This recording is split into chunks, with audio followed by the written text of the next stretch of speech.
Doctor இந்த வீடு புதுமனை புகுவிழா சொல்லுவாங்களே, கிரகப்பிரவேசம்னு சொல்லுவாங்க. அந்த நேரத்தில வந்து பொதுவா இந்துக்கள் வந்து ஒரு பசுமாட வந்து காலையில வீட்டுக்குள்ள விடுறது வந்து வழக்கமா வச்சிருப்பாங்க. அ இப்போ வந்து கொஞ்சம் மாடர்னா வந்து இந்த பொம்மை மாடு, இப்போ பசுமாடு அதிகமா கிடைக்கிறதில்ல. ஃப்ளாட்ஸ்ல வந்து மாட மேலலாம் கொண்டு போ முடியாது. 11வது மாடி, 12வது மாடிலாம் எடுத்துட்டு போ முடியாது. ஒரு பொம்மை மாடு வச்சிருக்காங்க. அந்த பொம்மை மாடு வந்து வீட்டுக்குள்ள விடுற மாரி ஒரு சடங்க செய்றாங்க.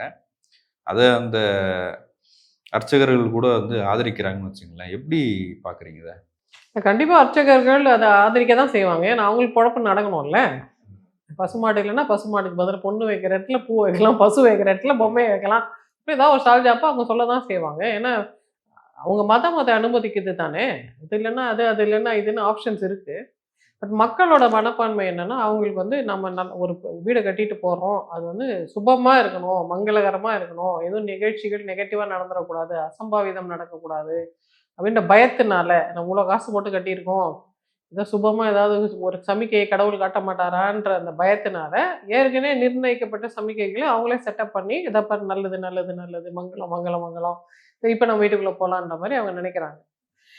பட் உண்மையிலேயே இந்த மாரி சடங்குகள் செய்வது, மங்களகரமான சின்னங்களை கொண்டு போய் வைப்பது என்பது, அவங்களோட மன திருப்திக்கு தானே தவிர, அது எந்த விதத்திலும் எதிர்காலத்த மாத்தலாம் போறதில்ல. ஆனா ஒரு வகையில மாடு படாத பாடு படும். காலையில ஒரு 5 மணிக்கெல்லாம் வந்து அத கூட்டு வந்து, அத அது பூ ஒழுங்கு போக பொட்டெல்லாம் வச்சு வச்சு ஆ. எல்லாம் பண்ணி இப்போ வந்து பொம்மைன்றதுனால அந்த மாடு தப்பிச்சுதுன்னு கூட எடுத்துக்கலாம். மாடு தப்பிச்சுது. ஆனா மனுஷங்க மூளை வந்து இன்னும் டெவலப் ஆகலன்ற கவலை எனக்கு இருக்கும்ல. எங்க ஏரியா வந்து மனுஷங்க மூளை தானே. அப்போ மனுஷங்க என்ன யோசிக்கணும்னா, லைக் நாம கஷ்டப்பட்டு வாங்குன வீடு, நாம செய்ற காரியங்கள் தான் நம்ம வாழ்க்கைய நிர்ணயிக்க போகுதுன்றதுனால, நம்ம மனச ஒழுங்கா வச்சுக்கணும். நம்ம சரியான முறையில யோசிக்கணும். நம்ம யோசனைகள்ல எந்த பிரச்சனையும் இருக்கக்கூடாது. நாம முடிவு எடுக்கும்போது இன்டெலிஜென்ட் சாய்ஸஸா இருக்கிற சூழ்நிலையில எது பெஸ்ட்டுன்னு பார்த்து, பார்த்து நம்ம சூஸ் பண்ணணும். அவங்க மனசை மாத்திக்கிறத விட்டுட்டு, சும்மா ஒரு சாங்கியம் பண்ணா சரியாயிடும்னு அவங்க நம்புறாங்கல்ல. அதுதான் மூட நம்பிக்கை. இப்ப இந்த மூட நம்பிக்கைகள தான் இந்த புத்தர் மாரி, மகாவீரர் மாரி, ஆசீவக தலைவர்கள் எல்லாம் இதைத்தான் எதிர்த்தாங்க. "நீ சும்மா ஒரு காரியம் பொம்மை ஒண்ணு கொண்டாந்து வச்சுட்டா வாழ்க்கை நல்லாயிடுமா? நீ என்ன பண்ண? தீதும் நன்றும் பிறர் தர வாரா? நீ தான் சரி பண்ணிக்கணும். உன்கிட்ட தான் நீ கேள்விகள கேட்டுக்கணும். உன்கிட்டேருந்து தான் பதில் வரும். வெளியிலேருந்து எதுவும் வராது." அப்படின்றது தான் அவங்களோட கோட்பாடு. அப்ப நாம சொல்றோம்ல தமிழர்கள்லாம் ஆசீவகர்களா இருந்தாங்க. நம்ம அந்த காலத்துலேருந்து சமணத்தை பின்பற்றி நம்ம ராஜாலாம் பல்லவர் சமணரு, பாண்டியன் சமணரு, எல்லாரும் சமணரு. அப்ப நம்ம அவ்ளோ பாரம்பரியமான மனிதர்கள் போய் இந்த சாங்கியத்துக்கிட்ட நம்ம போய் விழுந்துட்டோம்ல. இப்ப இன்னொரு கூத்து பண்ணுவாங்க. இவங்கலாம் வந்து பிள்ளையாருக்கு ஒரு ஹோமம் நடத்துவாங்க. பிள்ளையார்ன்ற கடவுள் வந்து வேதத்துல கிடையவே கிடையாது. பிள்ளையாருன்றது புத்தருக்கான இன்னொரு ஒரு மறு உருவம் தான் பிள்ளையார்ன்னு சொல்லுவாங்க.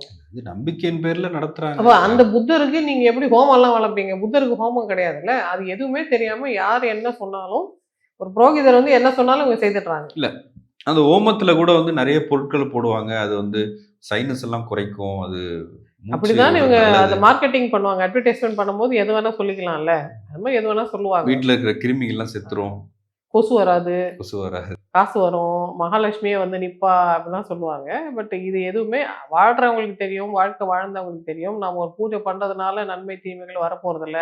அது செலவு தான் ஜாஸ்தி ஆகுதுன்றது நமக்கு தெரியும். இதே தவறுகள இப்ப வீடு போகும்போது எப்படி பதட்டத்துல போறாங்க. நல்லபடியா நடக்கணும், நல்லபடியா நடக்கணும் பயந்து, பயந்து பூஜைலாம் பண்ணி தான் மக்கள் போறாங்க. அதே மாரி திருமணத்தையும் செய்றாங்க. திருமணத்துல எக்கச்சக்கமான பூஜைகள் செய்றாங்க.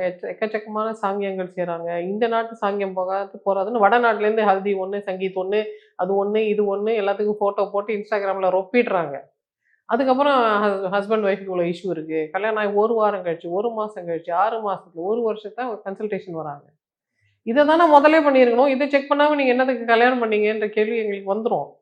பட் அவங்க ஏற்கனவே மனம் உடைந்து இருப்பாங்கன்றதுனால இந்த கேள்வி கேட்க முடியறதில்ல. அப்போ இவங்க என்ன பண்றாங்கன்னா, நான் எந்த முயற்சியும் பண்ண மாட்டேன். நான் எடுக்க வேண்டிய என்னோட ஆல்காரிதம்ல இது கரெக்ஷன்லாம் பண்ணிக்க மாட்டேன். அது எப்படி வருதோ வரட்டும்னு ரேண்டம்னெஸ்ஸா விட்டுருவேன். ஆனா அதுக்கப்புறம் வந்து கடவுள் என்ன காப்பாத்தணும் அப்படின்னு சொன்னா, கடவுள் வேலை வெட்டி இல்லாம சுத்தின்னு இருக்காரா யாராவது பிரச்சனை பண்ணுங்க நான் வந்து காப்பாத்துறேன்னு இல்ல, இல்ல. உங்களுக்கு தனித்தனியா மூளை ஏன் இருக்கு? நீங்களே பயன்படுத்தி நீங்களே சரியான முடிவுகள் எடுக்கணுன்றதுக்கு தானே மூளைன்னு ஒண்ணு இருக்கு. சம்டைம்ஸ் அந்த மூளையை மழுங்கடிக்கிற நெறைய செயல்களை நாம செய்றோம். அப்போ இன்னொரு கேள்வி பொதுமக்கள் கேட்பாங்க. அப்ப அரசியல்வாதிகள்லாம் செய்றாங்கல்ல, அதுவும் இந்த குறிப்பிட்ட கட்சியில அரசியல்வாதிகள்லாம் செய்றாங்கல்ல, அவங்க வீட்டுக்காரம்மா போய் செய்றாங்கல்ல, அதெல்லாம் மட்டும் நீங்க ஒண்ணுமே அவங்கள கூட தான் நம்ம கேட்குறோம். நீங்க என்ன கோயில் கோயிலா போய் அங்கங்க பூஜை பண்ணிட்டு இருக்கீங்க? வேதத்துல பயங்கரமா மந்திரம்லாம் சொல்றீங்க. இவங்க என்ன சொல்லுவாங்கன்னா, எங்க வீட்டு பெண்களுக்கு நாங்க சுதந்திரம் குடுத்துருக்கோம். அவங்க சூஸ் பண்ணிக்கலாம். பூ வச்சுக்கிறது, பொட்டு வச்சுக்கிறது, மூக்குத்தி போடுறது, மஞ்சள் பூசிக்கிறது எல்லாம் அவங்க சுதந்திரம்னு சொல்லுவாங்க. அப்போ நீங்க எந்த பொண்ண சூஸ் பண்ணியிருக்கணும்? இந்த மாரி பொண்ணையா நீங்க உண்மையான பெரியாரிய சிந்தனை கொண்டவங்க, சூஸ் பண்ணும்போதே கரெக்ட்டா சூஸ் பண்ணியிருப்பாங்கல்ல. நம்ம பிகினிங்ல இருந்தே உங்க சாய்ஸ் தப்பா இருக்கு. அதுக்கு எங்கள நீங்க வந்து கன்வெர்ட் பண்ண பார்க்குறீங்கன்றது தான கேள்வி. அப்ப யார் செய்திருந்தாலும், முதலமைச்சரோட மனைவி செய்திருந்தால் கூட, இது பகுத்தறிவுக்கு புறம்பானது தான். முதலமைச்சர் மனைவி செய்தா மட்டும் நாங்க அவங்களலாம் கேட்க மாட்டோம்னு நம்ம சொல்ல முடியாது. அது பகுத்தறிவுக்கு எதிரா இருக்குன்னா, எதிரா தான் இருக்குது. அவங்க செய்தா கூட எதிரா தான் இருக்குது. இது தேவையில்லாத ஒரு ஆணின்றதுனால பொதுமக்கள் இதுலேருந்து வெளியில வர்றதுக்கு கொஞ்சம் ட்ரை பண்ணணும். இதுல அந்த நல்ல நேரம் பார்க்கறது இருக்குல்ல. நேரங்காலம் பார்த்து செய்யணுன்றது. அதுவும் இதுல சேரும்ல.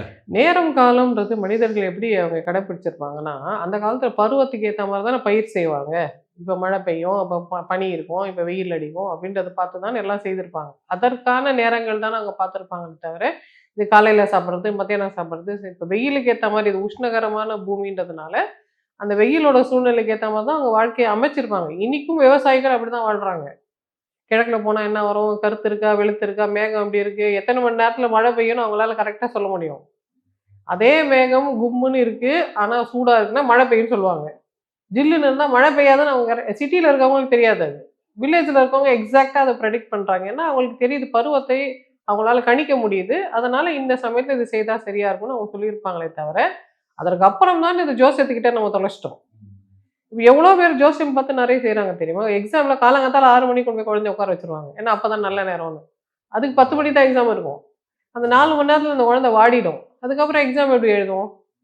அந்த லாஜிக் கூட இல்லாம நான் நேரம் இல்ல கடைபிடிக்கிறேன்னு ஒரு இந்த சொல்லிட்டு தமிழ் நிகழ்ச்சியில கூட ஒரு அம்மா சொன்னாங்க. அதாவது சனிக்கிழமை வந்து ஹாஸ்பிட்டல் போக்கூடாது. போனா அந்த வியாதி போவே போவாது. சனிய மாரி கூடயே இருக்கும் அப்படின்னு சொல்லி. இந்த மாரி அந்த வார்த்தையில மயங்கி இப்ப சனிக்கிழமைக்கு வெள்ளிக்கிழமை பேர் வச்சா மாறிடுமா? சனிக்கிழமைக்கு சனிக்கிழமை ஏன் பேர் இருந்தது? ஏன்னா ரோமன் எம்பையர்ல அப்படி பேர் இருந்தது. அந்த பேர் தானே நீங்க கடைப்பிடிக்கிறீங்க. நம்ம அத கேட்கணும்ல. ரோம்ல வச்சிருந்தான் அந்த பேர். நம்ம ஏன் கடைப்பிடிக்கிறோம்? திருஞான சம்பந்தர் கோளறு பதிகத்துல ஏன் ரோமன் கேலண்டர சொன்னாரு? திங்கள், செவ்வாய், புதன், வியாழன், வெள்ளின்னு கரெக்ட்டா சொல்லியிருக்காரு பாருங்க. இது யாரோட கேலண்டர்? அப்பயே ரோம்காரன் இங்க வந்து இன்ஃப்ளூயன்ஸ் ப்ளே பண்ண ஆரம்பிச்சுட்டான். இவங்க தமிழ்நாட்டுல வேற கேலண்டரே வச்சில்ல பாருங்க. இவங்க ஏன் ரோமன் கேலண்டர் வச்சிருந்திருக்காங்க. அப்ப இது மாரி யோசிக்காம அவங்க என்ன சொல்றாங்கன்னா, அப்ப சனின்னா சனி பகவானுக்கு. அது சும்மா ரேண்டமா ரோமன் வச்சா, நீங்க ஏம்மா அத பத்தி ஃபீல் பண்றீங்க? அத பத்திலாம் ஃபீல் பண்ணக்கூடாதுல்ல. செவ்வாய்க்கிழமை எதுவும் பண்ணக்கூடாது. ஆ அந்த மாதிரி அவங்க நெறைய மூட நம்பிக்கைகள் பொன் வச்சிருக்காங்க. கிடைச்சாலும் புதன் கிடைக்காதா? அந்த மாரி சொல்லுவாங்க. ஆனா தமிழ்நாட்டிலேயே நெறைய பணம் கொழிக்கிற இடம் எது தெரியுமா? டாஸ்மாக் பார். அதுல வாஸ்து கிடையாது, நாள் கிழமை கிடையாது, பூஜை கிடையாது, எதுவுமே கிடையாது. வெறும் ஒரு ஷெட் போட்டு அமோகமா கொழிக்கிறாங்களே! அவங்களுக்கு மட்டும் எப்படி அது வேலை செய்யுது? ஏன்னா ஐடியா கரெக்ட்டா இருந்தா, ஏமாறதுக்கு ஆள் இருந்தா, எந்த தொழிலும் ஜெயிக்கும். நீங்க வாஸ்து பார்க்கணும், பூஜை போடணும், நாள் கிழமை பார்க்கணும்னு அவசியம் இல்லை. நாள் கிழமை பார்க்கறதுன்றது சில விதமான பதட்ட கோளாறுகளோட அறிகுறியா இருக்கு. அப்சசிவா பார்ப்பாங்க. அந்த கிழமைக்குள்ள, அந்த நேரத்துக்குள்ள, அந்த நாழிகைக்குள்ள அப்படின்லாம் பார்ப்பாங்க. மைக்ரோ டீட்டெயிலா அவங்க பார்ப்பாங்க. அது வந்து அவங்களோட பதட்டம். அவங்க பயந்துக்கிட்டே இருக்காங்க. ஐயோ! ஐயோ! ஐயோன்னு பதறிட்டே இருக்கிறாங்கன்னா, அந்த பதட்டத்துக்கு உண்டான சிகிச்சை தான் தரணுமே தவிர, இந்த மூட நம்பிக்கையை நம்ம பொதுமைப்படுத்தக்கூடாது.